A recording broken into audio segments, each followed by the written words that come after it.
season replays, fantasy drafts, ultimate creative leagues, and what if tournament. It's Coffee Cup Games with the coach, DKM. Hey, this is Coach DK with Coffee Cup Games. Hope you guys are having a good one. We are continuing in our March Madness tournament, even though we are in April, which is a tournament of the 68 greatest World Series champions based on their winning percentage, and we are in the first round. In today's matchup, we're going to have a contest between the number 4 seed and the number 13 seed in the Birch bracket. The number 4 seed is the 1919 Cincinnati Reds, who went 96-44, and they're going to be going against the number 13 seed, the 1946 St. Louis Cardinals, who went 98-58. The 1946 St. Louis Cardinals were led by National League MVP Stan Musial. They were in a great race with the Brooklyn Dodgers, and both the Cardinals and the Dodgers were tied at the end of the season with the same record, forcing a 3-game playoff, which the Cardinals won 2-0, giving the Cardinals the National League pennant and allowing them to represent the National League in the World Series against the highly favored Boston Red Sox. After falling behind 3-2, the Cardinals won Game 6 at home, and then in Game 7, being held in St. Louis, came one of the most legendary plays in World Series history, Enos Slaughter's Mad Dash. In the bottom of the 8th, Slaughter led off with a hit, but then with 2 down, he was still on first base when the Cardinals manager Eddie Dwyer called for a hit and run with Harry Walker. Walker ripped a line drive into left center, and Slaughter was already on his horse. Slaughter ignored the stop sign at third base and kept on going home. Herb Culberson, the Red Sox center fielder who had replaced the injured Dom DiMaggio, had a very weak arm, threw it in, and Johnny Pesky, the Red Sox shortstop, was shocked that Slaughter was still running. Pesky threw the ball in, but the throw was too late and Slaughter scored, giving the Cardinals a 4-3 lead, which would be the final score in the World Series. Pesky held the ball was a negative catchphrase used in Boston for years. Regardless if it was because of the injury, Culberson's weak arm, Pesky holding the ball, or Slaughter ignoring the third base's sign to stop, the Cardinals did win the 1946 World Series 4-3.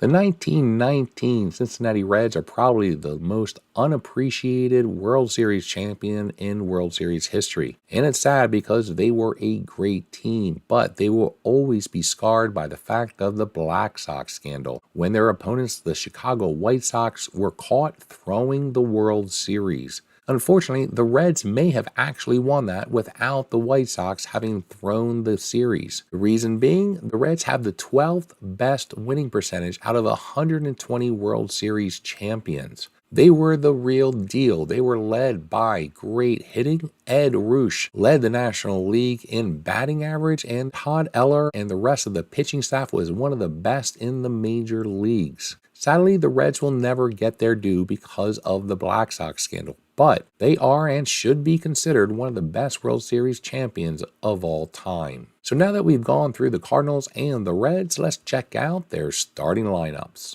The 1946 St. Louis Cardinals are going to be led off by second baseman Red Schoendienst. Moore, the center fielder, is going to be batting second. Batting third will be Stan Musial, the first baseman. Enos Slaughter, the right fielder, is going to be batting fourth. Karofsky, the third baseman, is batting fifth. Gary Giola, the catcher, is batting sixth. Walker will be in left field, batting seventh. Marion, the shortstop, is batting eighth. And on the mound will be Howie Pollitt. For the 1919 Cincinnati Reds, they're going to have Rath, the second baseman, leading off. Dalbert, the first baseman, is going to be batting second. Honeygrow, the third baseman, is batting third. And Ed Roosh, the center fielder, is going to be batting fourth. Neal, the right fielder, is batting fifth. Kopf, the shortstop, is going to be batting sixth. Bretzler, the left fielder, is batting seventh. Raridan, the catcher, is batting eighth. And on the mound will be Todd Eller. So there's the lineups. Now let's go ahead. Let's jump into the action between the 1919 Reds, who will be hosting the 1946 Cardinals.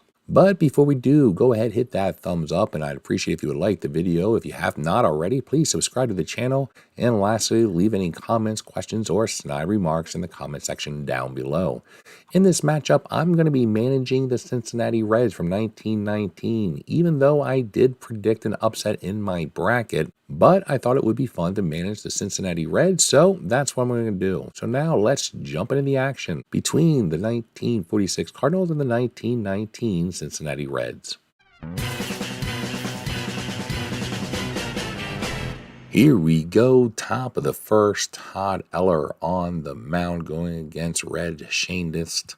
The second baseman hit 281. The switch hitter is going to hit a ground ball to Grow at third. That's going to be one down. And now Moore is up, the center fielder. He's going to hit a ground ball to Cobb, and he has to make a play.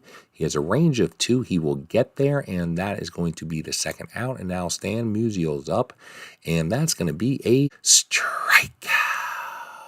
A strikeout to end the inning, 1, 2, 3. And we're going to go into the bottom of the first with Howie Pollitt on the mound. Rath, the second baseman's up. He hit 264 for the Reds. He's going to hit a ground ball to Marion. That's going to be an easy out. So that's one down. And now Dalbert's going to pop up. Karowski, the third baseman, is going to pull that one in. And now Heine grows up, and he's going to get the first hit of the game, a single into left. So that'll put him on base. And now Ed Roosh is up to bat, and he's going to rip a single into right field.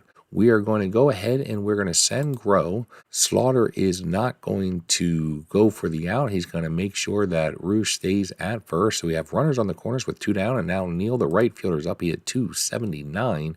He's going to draw a walk. So now we got Kopp, the shortstop, coming up. He hit 311. One of our best hitters on the team. He's a switch hitter. Pollitt finding himself in a little bit of danger. Can we get something? And unfortunately, it's going to be a line ball right at Stan Musial, and that is going to end the inning as we leave the bases juiced and do not score a run. So top of the second, Slaughter is going to be leading off. He is going to lift one to Neal into right field. That's going to be one down, and now Karowski is up, and he needs a 1-2 for a single. It's going to be a 9, so that's a line ball right to the third baseman. That's 2 down. And now Gary Giola, the catcher, is up, and he's going to draw a walk. And so now Walker is up. Harry Walker at 237, had 3 home runs.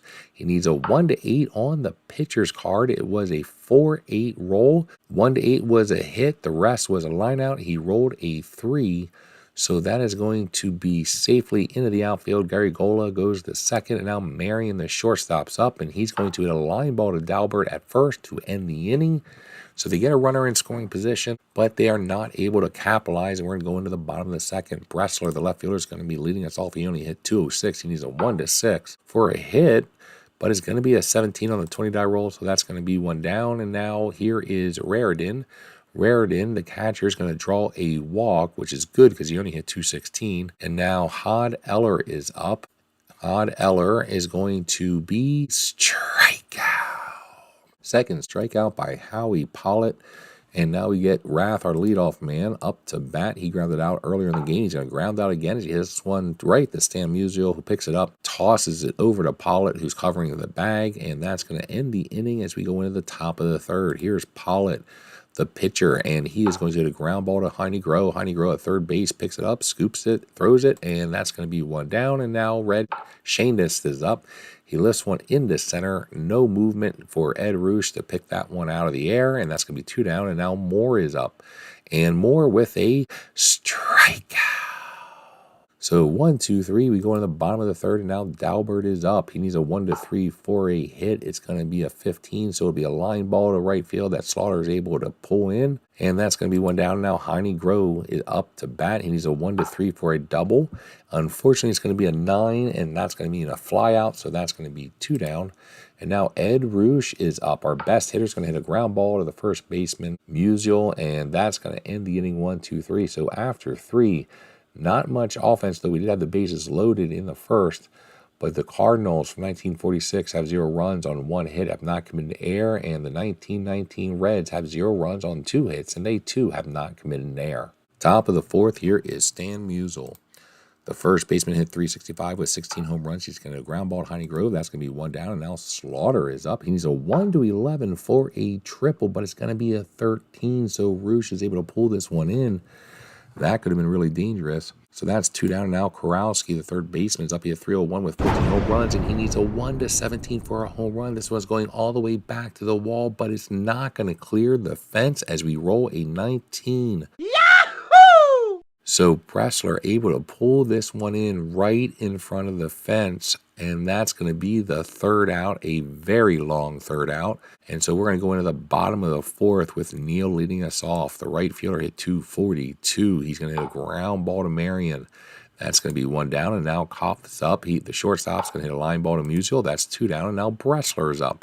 And Bressler's going to hit a ground ball to Marion. And that's going to be a quick 1-2-3 inning. We go into the top of the 5th. Gary Gola, the catcher, is going to lead them off, and he's going to get a single, the second hit of the game, a leadoff hit. So now Walker has a guy on base. He's 1 for 1. He has the other hit, but he's going to hit a line ball to Koff. That's going to be 1 down, and now Marion is up.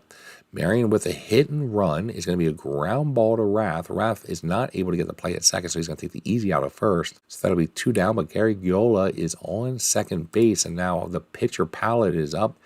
And on the pitcher's card, we roll a 4-6, so that's good enough for a single. What are you doing? Gary Giola is going to try to score. We're going to throw for the home plate, and he just beats the throw. It was a 1-13. He'd be safe. Everything else would be an out. We roll a 12. So that is going to score a run on Pollitt, the pitcher, getting a hit. And now Red Shandis is up with 2 down, and he needs a 1-3 for a hit. And it's going to be a 20-die roll of a 1. So the inning is still alive.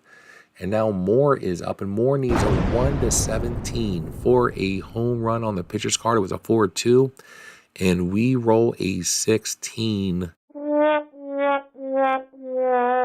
So that is going to be a 3-run home run with 2 outs, as the Cardinals have come alive in the top of the 5th, and now Stan Musial is up. Musial is going to hit a ground ball to Dalbert. That's going to end the inning, but the Cardinals get 4 runs in a game that had very, very little offense so far from the Cardinals, and they exploded in that inning. Bottom of the 5th, Pollitt now with a comfortable 4-run lead. It's going to be going against Raritan. Raritan, the catcher, is going to pop up over to Musial. That's going to be 1 down, and now Hod Eller is up. He's going to lift one in the center, and that's going to be 2 down. And now Rath, the second baseman, is up. He's 0 for 2.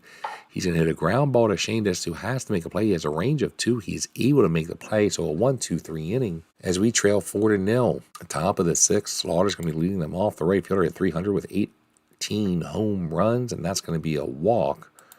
So now Karowski's up, and Karowski with a hit and run. Again, they hit it behind the runner, so Rath, the second baseman, gets the ground ball, and we take the out at first.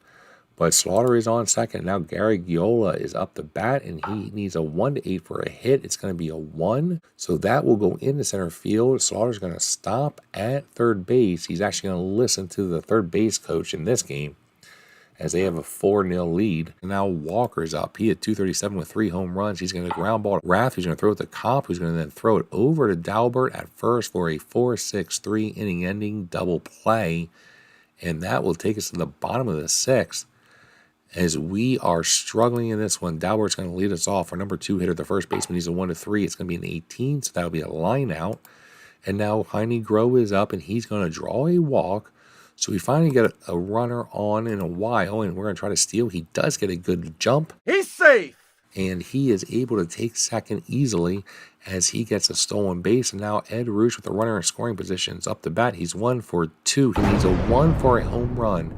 This one's going all the way back, but it won't be far enough as it's a 5. So that's going to be out number 2. And now Neal is up, and he is going to lift one to Moore in center. Moore comes in, grabs that one out of the air, and that's going to end the 6th inning as the Cardinals have 4 runs on 6 hits, have not come in air. And the Reds from 1919 have 0 runs on 2 hits and have not come in air either. Top of the 7th, Eller on the mound. Here's Marion. Marion's going to ground ball to Groh. That's going to be 1 down. And now Pollitt, the pitcher's up. He is going to hit a ground ball to Groh, who has to make a play. And Groh, with a range of 2, gets there and is able to throw out Pollitt at first. So that's 2 down. And now Shandis is up. He's going to hit a ground ball to Rath, who has a range of 1 and an air of 9.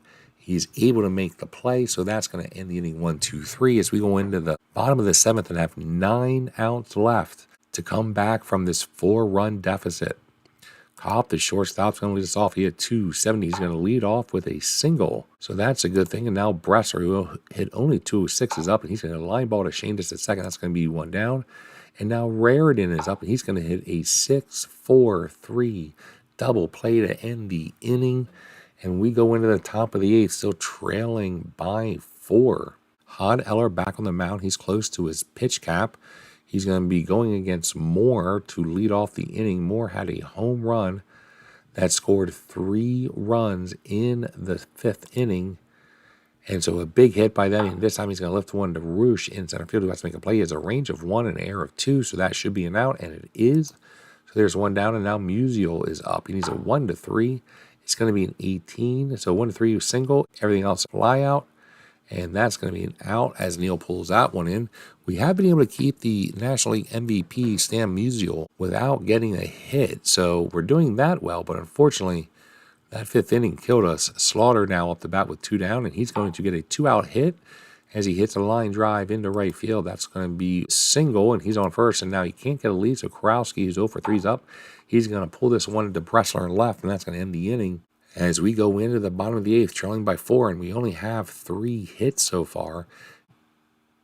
Eller is going to be up the bat. We're going to let him hit. He's going to rip a single. So that's going to be a quick runner on, and now Rath is up. He's 0 for 3, and he's going to line ball to Musial. That's going to be 1 down. And now Dalbert is up, and he needs a 1-17 for a home run. This one's going all the way back, and it will clear the fence in right field as we roll a 13. So we have cut the lead in half and now trail only 4-2. So with 1 down, we have a rally going. Here's Groh. He's 1 for 2 today, and he's going to be strikeout. As Pollock tries to put an end to this rally, and now Ed Roosh is up. He needs a 1-3. It's going to be a 13, so it's going to be a pop-up to Shane Diss at second. And we're going to go into the 9th inning, trailing by 2. Gary Giola, the catcher, is up. He's been on base all 3 times. He's got 2 singles and a walk. And so Eller is going to give him a strikeout. 1 down, and now Walker's up 1 for 3. He needs a 1-13 for a triple. And in this case, the roll is a 20, so that's going to be a fly out as we got lucky on that roll. And now Marion, the shortstop's up, and he's going to lift one in the left field. Bressler has to make a play. He has a range of 3, and he will get there. So a 1-2-3 inning, and we're going to go into the bottom of the 9th with Neil leading us off as we are down by 2 runs. Neil is 0 for 2 with a walk, and he's going to hit a ground ball to Marion. That's going to be an easy ground ball to pull in and throw to Musial for 1 down, and now Kopp is up. The shortstop hit 270. He needs a 1-6. It's going to be a 14, so it's going to be a ground ball to Karowski, and that's going to be 2 down, and now Bressler may be our last batter. Everything that falls on him, and he's going to keep the inning alive with a hit. So he's on base with 2 down, and now the tying run comes to bat in Raritan. And so we're going to bring in a pinch hitter for Raritan as he only hit .216 back in 1919 and try to see if we can come back from this 4-0 deficit. And so with everything on the line, we are going to bring in Pat Duncan, a pinch hit. He had .244, he had 2 home runs and only about 90 at bats. So he does have a little bit of pop in that bat, but he's probably our best option going against the left-handed Howie Pollitt. And so here's the pitch, and he is going to hit a ground ball to Marion at short. He's going to take the easy force out at second on the fielder's choice, and that's going to be the 3rd out as the St. Louis Cardinals win this one 4-2 behind a great 5th inning where they scored all 4 of their runs. Well, I was trying to manage the 1919 Cincinnati Reds to victory, hoping that I could help show why they were so good. And unfortunately, I ended up losing to the team that I actually predicted would win this one, the 1946 Cardinals. Todd Eller for the Reds was dominant on the mound through 4 innings, but the Cardinals' bats came alive and came alive with vengeance in the 5th. They got 4 hits, including a 3-run home run that pretty much put the game away as they never looked back. The Reds did make a valiant effort, scoring 2 runs and making it look respectable, but at the end of the day, the Cardinals were the much better team. So the number 14 seed, the 1946 St. Louis Cardinals, are going to advance as they upset the number 3 seeded 1919 Cincinnati Reds. Well, I hope you guys enjoyed this game. Until next time, this is Coach DK. Have a good one. Bye.